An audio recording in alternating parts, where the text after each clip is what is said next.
Now, from your local news leader, this is 6 News. A lot of damage in Portland this evening where a tornado may have touched down this afternoon. Fortunately, no one was seriously injured, but don't relax just yet. More storms could be on the way in our weather. Our top story tonight at 6. Thanks for tuning in and watching. I'm Jane Aldrich. I'm in the Weather Center with our Chief Meteorologist, David Young. And David, there were some scary moments for people around mid-Michigan today, especially those in Portland. It certainly was. I mean, you look right now at the satellite and radar. We're watching a couple areas. One, the storms to our east, that's what we had in the area earlier. Now we're actually watching to the west as more showers and thunderstorms begin to form, and those begin to push east throughout the course of the evening hours. So those will have the potential certainly to become severe, but at least for now non-severe, but they will be moving generally in our direction for the evening hours. Here's a look at the radar as it appeared at 2:30 this afternoon, and it was right over the Portland area where some strong winds kind of converge, maybe a little spin there in the clouds. Weather Service is investigating that for a possible tornado. Jim Geyer's been there this afternoon watching things and assessing some of the damage. He joins us live right now. Jim, what is the latest? For what?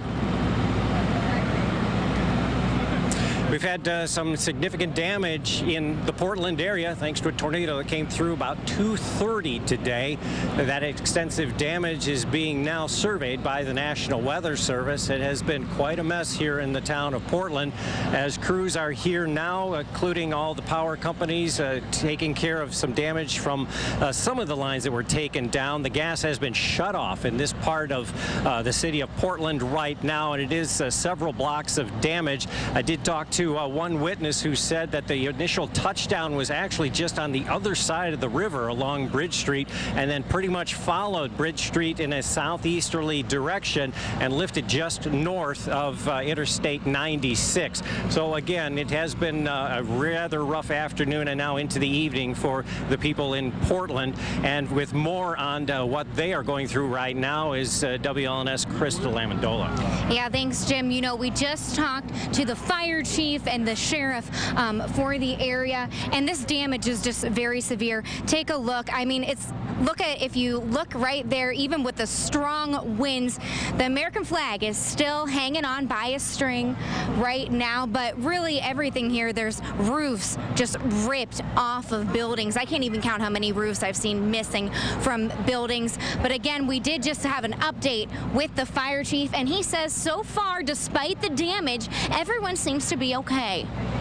At this time, we were very, very fortunate. We have had no fatalities reported this time, minimal injuries, cuts and bruises. We have had no one, repeat, no one transported to the hospital.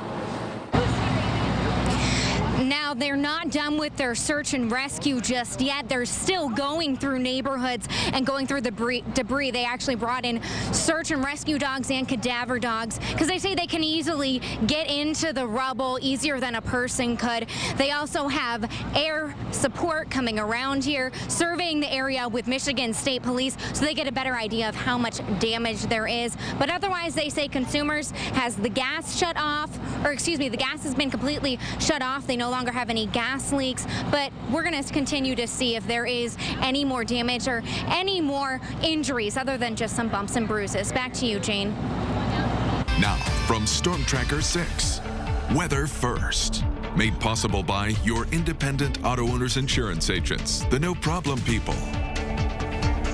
Well, lots of severe weather obviously around today. We're not quite out of the woods just yet, with more potential for strong to severe storms later tonight. Here's a look right now at Live Storm Tracker 6 Doppler radar. At least for the next couple of hours or few hours, things are in pretty good shape. Not much happening overhead, at least for now. Here's a look at the radar, the way it was evolving this afternoon as these thunderstorms began to roll through. It was around 2:30 or so when we saw the most significant damage around the Portland area, and this is where that line of storms did show some signs of rotation. We take you down for the 3D perspective, and one of the things we were noticing were these little cores of higher reflectivity, more intense precipitation, maybe some hail in there. As these were coming down and out of the thunderstorms, they were producing no doubt some damaging winds, and also embedded within this line, the greens and the reds beside each other, kind of right over Portland. There was some rotation inside this complex, so indeed, and that's why the Weather Service is investigating that, there may have been the touchdown of a tornado. Either way, straight line winds or a tornado. It did produce significant damage. Here you see a church with the roof basically ripped right off. Significant winds to do that. So I think this was probably in excess of 80, 90 miles per hour or greater. Also some damage to some vehicles here. And thanks to all the viewers who submitted their pictures this afternoon. One more shot for you of the damage that was out there in Portland. This is video from Kristen Amendola of the strewn insulation across the parking lot. Some buildings completely destroyed, some roofs ripped off, as you saw from the Goodwill store, and also some other areas across Ionia County seeing numerous trees down, not just in Portland. So the damage was pretty widespread.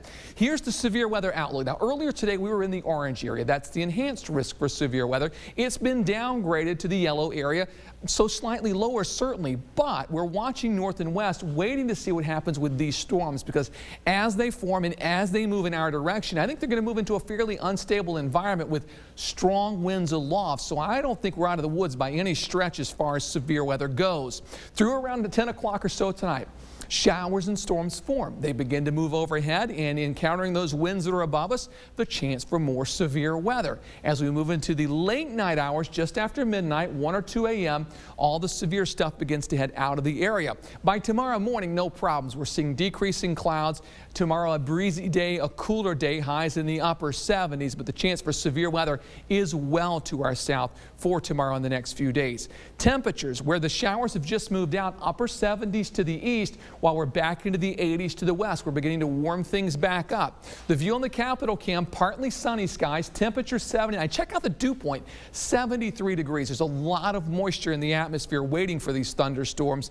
We saw 67/100ths of an inch of rainfall with the earlier activity that moved through. Jackson Cam, same thing, partly sunny skies. Temperatures now back up to 81. Winds 17 from the southwest and over 6/10 of an inch of rain with the afternoon showers and thunderstorms. For tonight, some storms early, primarily before midnight. Some of those could be strong to severe. Low temperature down to 66 degrees. Mid-60s tomorrow morning at 6 o'clock on Skycast. The temperature at noon, 74. Lower humidity tomorrow and a high of 79 degrees by 5 o'clock. The 6-day forecast, those numbers don't look too bad at all. Upper 70s the next couple of days. Then we're in the mid-70s on Thursday with a few scattered showers and storms. They don't look severe at this point. A few more showers, and temperatures remain in the upper 70s over the weekend. So, Jane, I know it's been quite a turbulent day as far as severe weather goes, but the atmosphere is actually set up more so for severe weather tonight. So we're watching that very closely. All right, David, thank you. Well, coming up right here on 6 News at 6, find out what